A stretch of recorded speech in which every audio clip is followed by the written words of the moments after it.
Hello students, welcome to physics class. Myself is Mr. Sanaullah Khan, NCMS Jhabua. Today we are going to study 11th physics. The first chapter is physical world. Okay. So now up to students, dear students, up to now you have studied the science only. Okay. In 10th standard, and the science is divided into three parts: physics, chemistry and biology. Okay. Now we are going to study one of the part of science, that is physics, in detail. Okay. So let us start physics now. Physical world, first chapter. First chapter, physical world. Let us enter into the world of physics now. Okay. We begin this physical world with the definition of science. What is actually science? Science, we know that what do we see around us, that is nature only, and rainfall is there, water, flow of water is there, or if we consider that formation of day and night, and if we see that solar eclipse, lunar eclipse, all these are the natural phenomena. Okay. Science is what actually? Science is this science, the word of science is taken from the Latin word scientia. It means to know only. Science is a systematic and organized knowledge which can be gained by observation, experiment and verifications. Science generally, systematic and organized means what does it mean? The systematic and organized, whenever we see something in nature, we try to gain the knowledge about it, we try to know about it, curious about knowing something, step if we gain knowledge, if we collect the information about it, that is said to be the organized knowledge. Okay. So we can say that it is systematic and organized knowledge. Classification of science, if we classify the science, it is divided or classified into three parts here. Number one, biological science. Biological science, it means that it is behavior of living beings. It gives us the behavior of living beings. Zoology and botany we see in biological science. Next part of science is physical science. Physical science is further divided into two parts: physics, that we are going to study today here. Physics, we are going to start physics here. Physics, what actually? Physics is nature and natural phenomena. We study in physics laws of nature, basic laws of nature, laws of motion, energy, time, space, whatever may be there. Okay, that will be included in that part, that is physics only. So physics is considered to be a basic science.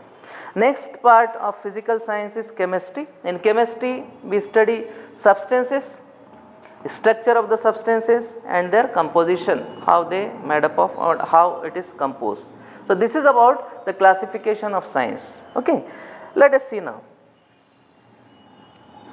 Next, if you want to study science, we require a particular method there to study science. Suppose that we are going to study natural phenomena, about natural phenomena. There is a method for studying this natural phenomena, that is a scientific method. Scientific method includes certain steps are there for studying by scientific method. Certain steps are there. Number one by one we'll go through this step. We try to understand what is it actually. Number one is observation. Observation is the first point of scientific method. What do we understand by the observation? Observation means that, suppose that if we see the nature, if we see the natural phenomena, we observe it, we collect the information regarding to it. Suppose that rain is falling. Okay, it falls from top to down, it is stored in ponds, rivers or sea. Okay, after that when sunlight comes, it evaporates, the water evaporates, it reaches up again and it becomes clouds and again it comes down. So this is cycle is made in rainfall.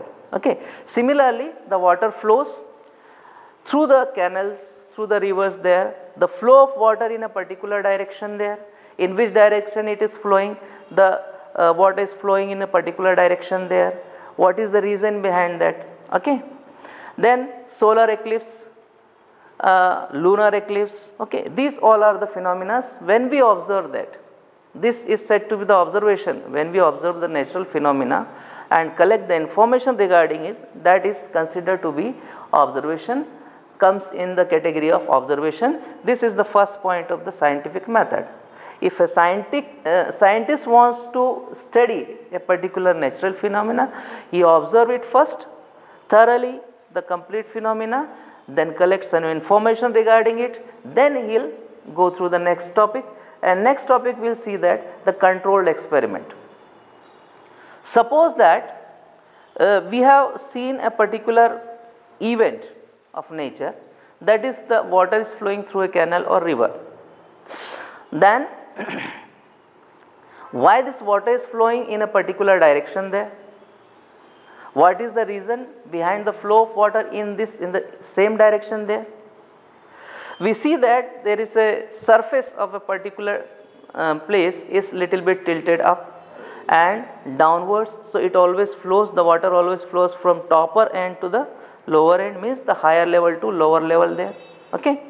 So this complete phenomena, when we watch, we collect the information regarding it and we try to copy the same natural phenomena in laboratory. So when we perform the same activity in a laboratory, we consider this is a controlled experiment. Controlled experiment. Copying means that if suppose that the phenomena flow of water we have seen there. Okay. So we take water in a lab, we allow the water to flow from particular surface on a particular surface there. Then we see that when we place water or pour water on a particular flat surface there, water will not flow properly. We tilt little bit up one end of the surface and just pour water from here, it will go downwards. So through an inclined surface the water flow downwards. It means that we come to know that, or we conclude from this particular experiment that when the water is poured through an inclined surface, it will flow from higher level to lower level, and this will be the direction of water. So in this way the complete experiment is performed in laboratory, and on the basis of this experiment we collect information from the controlled experiment. This is about controlled experiment. Our next topic is qualitative and quantitative analysis. Qualitative and quantitative analysis means that we have performed experiment in lab. In laboratory we have seen that the water flows from higher level to lower level.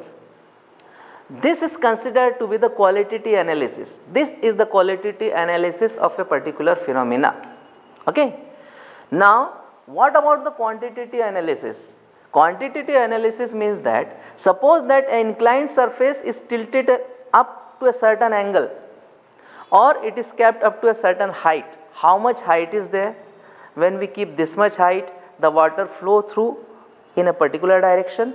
What will be the speed of water? How much distance it covered in a particular direction by making a certain height of inclined surface.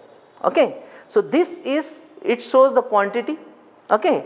So this type of analysis is said to be the quantitative analysis.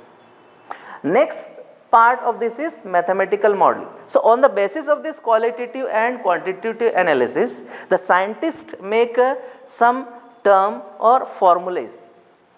These formulas is considered to be in the form of equations. Okay.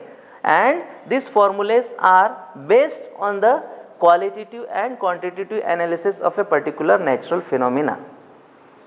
So mathematical modeling means the making a formula on the basis of certain qualitative and quantitative analysis. Okay. Suppose that if we consider a formula of force, force is equal to mass into acceleration. This formula is made, a mathematical modeling is done by a scientist there. Force is supposed to be 3 Newton and we consider that mass of the particular object on which the force is applied is considered to be 1 kg. What will be the acceleration of this? So we say that force is equal to mass into acceleration. It means that acceleration is equal to force upon mass. If we divide 3 by 1, we will get 3 only. So, we can say that by using this mathematical modeling, by using this equation, we come to know that the acceleration of that particular body will be 3 meter per second square. In this way, on the basis of this, the formulas are made and we can use this formula in prediction. So, next topic is prediction. Prediction means that on the basis of this formula, suppose force formula is there, force is equal to mass into acceleration. By applying the 3 Newton of force and taking the mass of body 1 kg, we can predict that the acceleration of a particular body will be 3 meter per second square. So, this is said to be the prediction. The body will reach by this much acceleration in a particular direction, or object will reach, or water will flow in a particular direction by this acceleration. So, this is said to be the prediction. Okay. So, in this particular scientific method, on the basis of this formula only, the scientists predict something. They say they predict about the particular natural phenomena. If the prediction is correct by using the same formula there, then we can say that the particular format is verified. Our next topic or next point of the scientific method is verification. If scientists predict that the acceleration of body is this much, 3 meter per second square, and it is correct, then we can say that it is verified. This is the verification of the particular mathematical modeling, mathematical formula or formula made by the scientist by observation, control experiment, qualitative and quantitative analysis. Okay. Suppose that in case if this prediction is wrong, scientist is saying that it will be the body or object or water flows with acceleration of 3 meter per second square, and it does not happen like this. It is said to be the falsification. So, in case of falsification, what is there? If falsification is there, it means that what scientist is predicting, that is wrong. So, it is falsified here. In 6th step, it is falsified, and if it is falsified means that there is something mistake in the formula made by the scientist. So, in case of falsification, the scientist will reach again to the first step. He will follow the same steps again and study the particular natural phenomena. So, this is the scientific method of studying a natural phenomena. This is said to be the scientific method. Let us go through the next topic. Now, we have studied about the science and scientific method to study something now. Now, we have reached to our topic. Our subject is physics now. What is physics actually? So, we can say that physics is that branch of science which deals with natural and natural phenomena and the basic laws of nature. Basic laws of nature and their manifestation, we can say that manifestation means when the basic laws of nature is applied. Okay. So, physics can also be defined as the science of measurement or exact nature. Okay. So, this is said the definition of physics here. Okay. So, physics is said to be a basic science. It is classified broadly into two categories here, macroscopic and macroscopic and microscopic. In macroscopic physics, we consider mechanics, thermodynamics, electrodynamics, optics, sound. Okay. All these branches of physics comes under the macroscopic physics. The macroscopic means that in which the things, the branches in which we can see the things are visible to us and we can measure them. Mechanics related with the object, motion of the object and all these things. Thermodynamics branch of physics tells us about the heat and temperature, and when the heat energy is converted into mechanical energy or mechanical work. Electrodynamics related with the electric charge, electric currents, electromagnetic induction, whatever may be there. Okay.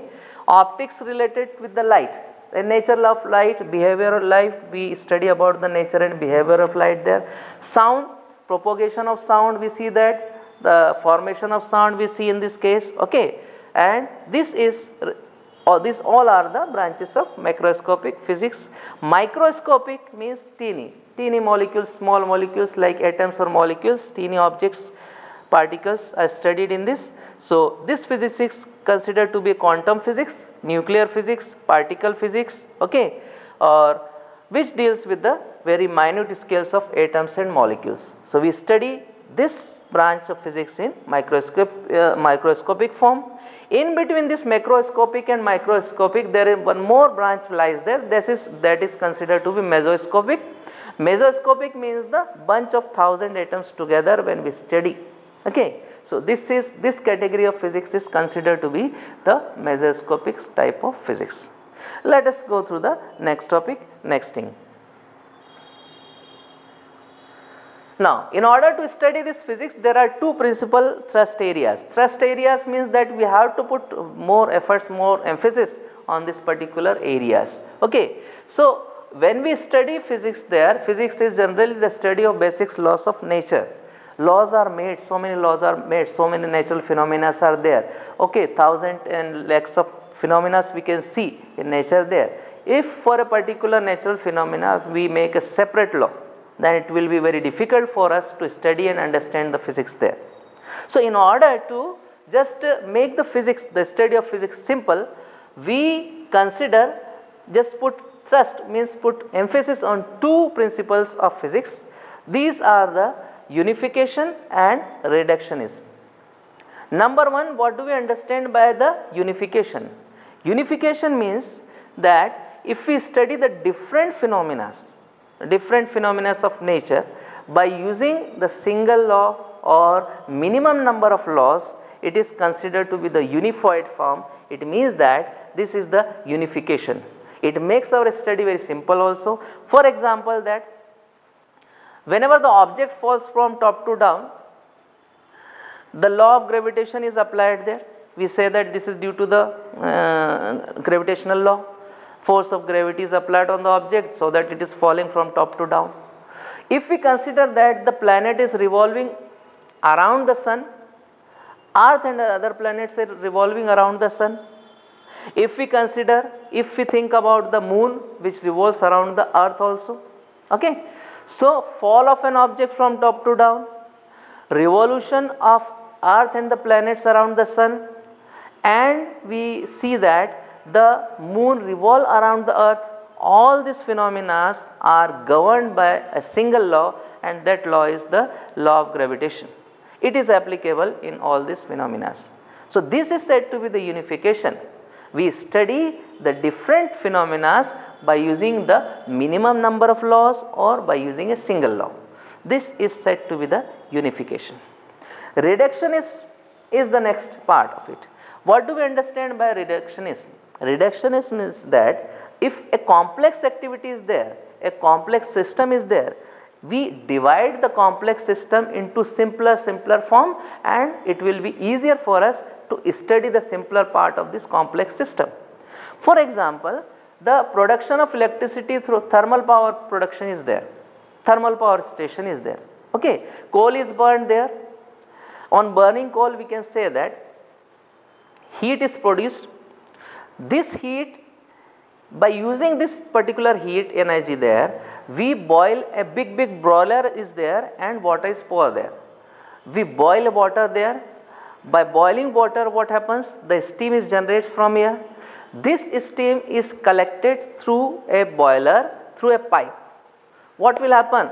The volume is compressed, then the steam will flow through a narrow pipe with a high pressure, and this steam is allowed to fall on a turbine. What is happening here?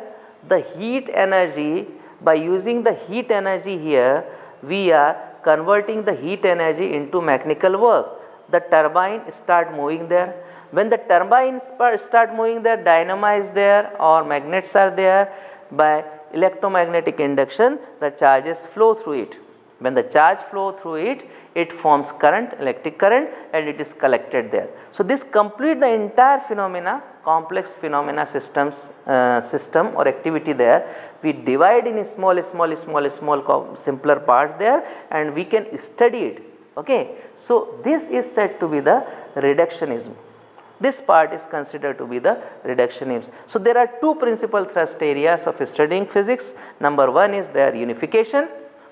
Number 2 is the reductionism. Okay. Next,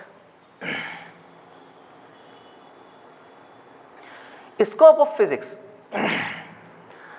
Scope of physics then, from what is the scope of physics? From where to where we study physics. Okay. So, there is a very vast scope of physics there in nature. We study physics from the minute or teeniest part of the nature to the biggest part of nature. So, we divide this scope into 3 categories. Mass wise we divide, according to mass, according to length or size, according to time also we can study or we can see that. So, if we consider that scope of physics, so we study the physics mass wise. Mass of electron is about 10 to the power minus 10 kg to the mass of universe.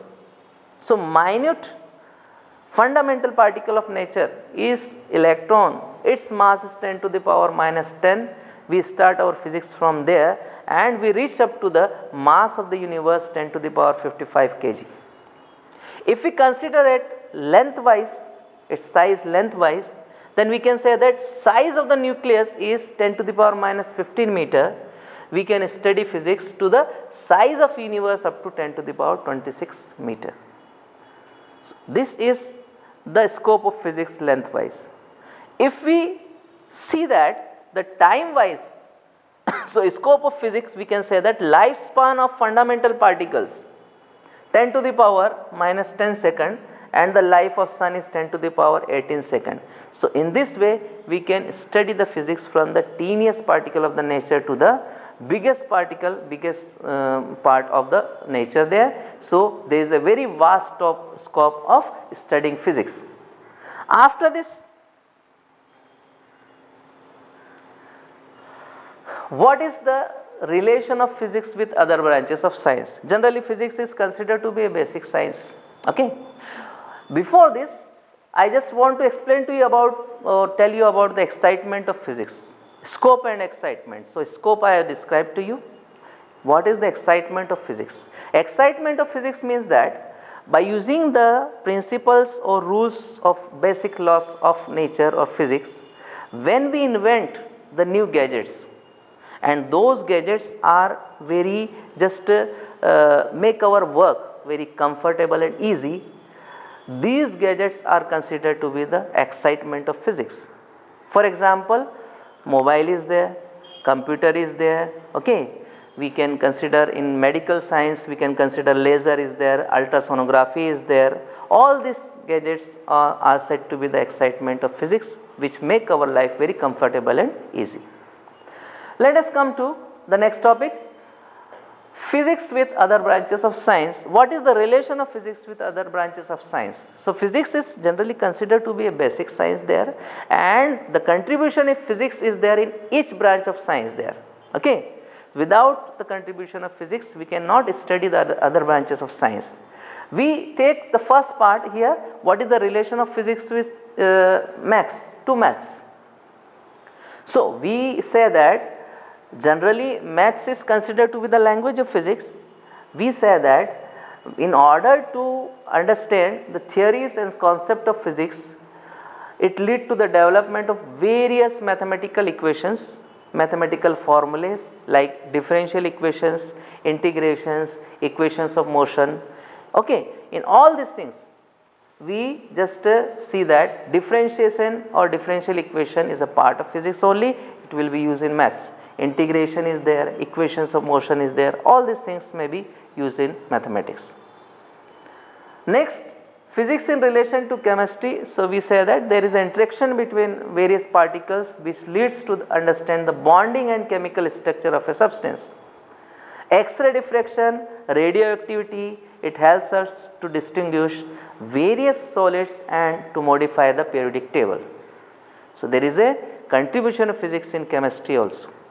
In relation to biology, so biology we can see that biology, when we study the biology, microscope is a contribution development of physics only.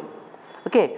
By using microscope we can just study the cells in biology. In medical science, so many other things are there like X-rays, okay, X-rays, lasers, sonography, okay. by using the ultraviolet rays, gamma rays are very helpful in curing skin disease and cancers. Okay. In case of optical and microscope are helpful in studying the various organisms. So these all are the contribution of physics in biology, means physics is related with biology also. So this is the relation of physics with other branches of science. Let us see now. After this we come to the 4 fundamental forces of nature. Okay. There are fundamental forces in nature, and these forces are considered to be 4 fundamental forces are there. Number 1, gravitational force. Gravitational force means that you know that if 2 objects are there of different masses, they are separated by a certain distance, then the force between these 2 objects is directly proportional to product of their masses and inversely proportional to the square of distance between them. Okay. And that force is equal to F is equal to gmm upon r square. So this is gravitational force. Gravitational force, what is the property of gravitational force? It is attractive in nature, means force of attraction is there between the 2 objects. It is a very long range force, it can be applied to infinity. Okay. It is a central force. Central force means that if 2 objects are there, the force is applied between the line joining the centers of 2 objects. So that is why it is called as a central force. Then it is conservative force. Conservative force means that the work done by this force does not depend on the path followed by a body, but it depends only on the initial and final position. So this is conservative force. It obeys inverse square law, means here F is equal to gmm upon r square. R square means it is inversely proportional. Okay. So inverse square law is obeyed by gravitational force. What are the examples? So many examples are there. Falling of an object from top to down, earth revolves around the sun, we remain on the surface of earth due to it only, okay, or moon revolve around the earth. This is said to be the gravitational force and its property. Next 3 forces are there. Electromagnetic force is there. So electromagnetic force is the force which acts between the 2 charges. If 2 charges are placed at rest position and they have certain distance between them, then the force between these 2 charges is directly proportional to the product of the charges and inversely proportional to the square of distance between them. That is said to be the electromagnetic force. F is equal to 1 by 4 pi epsilon naught q1 q2 upon r square. So electromagnetic force, where do we see this electromagnetic force? Electromagnetic force means that if we rub your dry hair by a comb, a crackling sound is heard there. So here also you can experience the electromagnetic force, electrostatic force is there. When we write on the board with chalk, due to electromagnetic force we are able to write on the board there. If we walk on the surface of ground, there is a force of friction. This force of friction is also because of the electromagnetic force. Okay. So electromagnetic force, everywhere we can see what is the property of electromagnetic force. So we say that electromagnetic force is also a very long range force, it is also applied to a very larger distance. Electromagnetic force is considered to be central force. Okay. Electromagnetic force is, what is the nature of electromagnetic force? Since the force is applied between the 2 charges, the nature of electromagnetic force is not only the attraction but also the repulsion. It depends on the nature of the charges. If like charges are there, there may be repulsion between the charges. If opposite charges are there, there may be attraction between the charges. Electromagnetic force also obey inverse square law. Okay. So we say that these are the properties of electromagnetic force and these are certain examples of electromagnetic force here. Okay. Now the next 2 forces of nature is nuclear forces. 2 forces are there, strong nuclear force and weak nuclear. Next 2 forces are nuclear forces. Number 1 we take here is strong nuclear force. What do you understand by strong nuclear force? the force which is responsible for binding the proton and neutron inside a nucleus. Means proton and neutron inside the nucleus are called nucleons. The force which is responsible for binding them is called a strong nuclear force.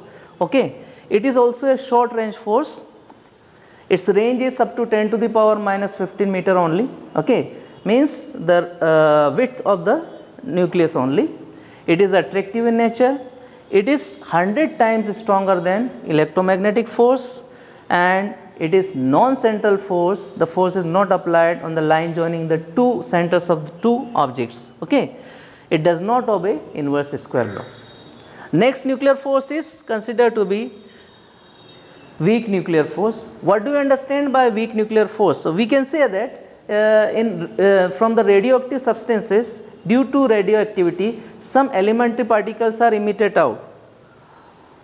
Due to the splitting of nucleus, the elementary particles are emitted out, and the force which act between these elementary particles is called as the weak nuclear force. Okay. So, in case radioactive decay, beta decay is also there. Beta decay is a form of radioactive decay. Okay. So, we see that the neutron splits. Okay. Neutron is converted into protons and other elements. Okay. And the nucleus is split out. Okay. In that case, this force is applied between the particles which emits out from the nucleus. This force is called as the weak nuclear force. Weak nuclear force, up to certain extent, it is attractive in nature, and it is also a short range force. It is applied up to the distance of only 10 to the power minus 18 meter. So, this is all about the fundamental forces in nature. Next topic, we take the physical laws. What do you understand by the physical laws? So, we say that the nature is based on the depends on the two laws generally, the laws of inertia and laws of conservation. Okay. So, laws of inertia means anything which remains in a particular state, it will not change its state until or unless any force is applied on it. It remains, it try to remain in the same state only. And that is inertia, law of these are the laws of inertias. Law of conservation, what does it mean? That so many things are in nature are conserved. The things which remains conserved in nature and the laws related to this conservation is called as law of conservation. Which things are connected to this? We consider the laws of conservation here.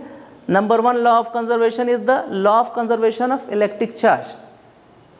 Electric charge means that a matter is consist of large number of atoms, and in those atoms when we rub two objects together, there is a transfer of charges from one body to other body, and one body get charged.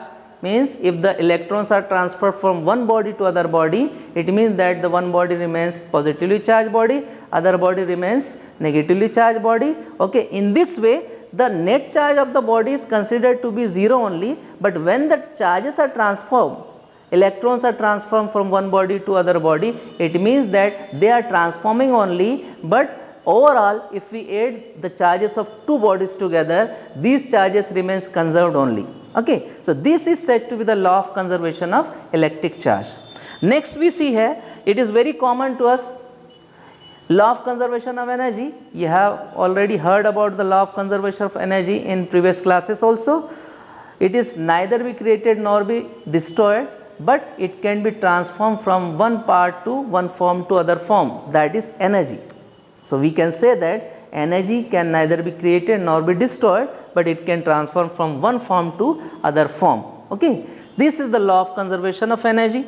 Next law is law of conservation of linear momentum. What do we understand by the linear momentum? If a body is moving with a certain velocity and having some mass, it is said to be in momentum. So, linear momentum, when this body is moving on a straight path there, and it remains to be move in by the same momentum. The momentum of body cannot be changed until or unless any external force is applied on it. Okay. It will change only when the force is applied from externally to it, then only the momentum will change, otherwise the momentum of the particular body remains same. Last is that law of conservation of angular momentum. So angular momentum is related with the rotational motion of a body. When the body is rotated about its axis, then the momentum of the body is considered to be angular momentum, and it remains to move with the same angular momentum until or unless any torque is applied on that particular body or object. Then only the angular momentum change, otherwise it will remain same. So this is said to be the law of conservation of angular momentum. Okay, so these are the laws of conservation and these are very important. Okay, so next, any one law related to mass energy is there, that is mass law of conservation of mass energy also. So we say that mass energy means the mass and energy are interconvertible. Mass can be converted into energy and energy can be converted into mass. Okay, and but overall if we add this, that in nature it remains in nature only. Okay, so it is conserved. So this is also one of the law of conservation. Okay, so these are the laws of conservations. Okay, and this is the last topic of this chapter here. Okay, this chapter is not so important for the exam point of view, but in order to learn and understand physics, this chapter is very important. Remaining from the NCERT book, 2 tables are there. You may go through these 2 tables. Okay, and in this way you can prepare the complete chapter. First chapter, that is the physical world. Okay, so okay, next chapter we will take in next video. Up to then, all of you please stay safe, stay healthy. Goodbye. Thank you.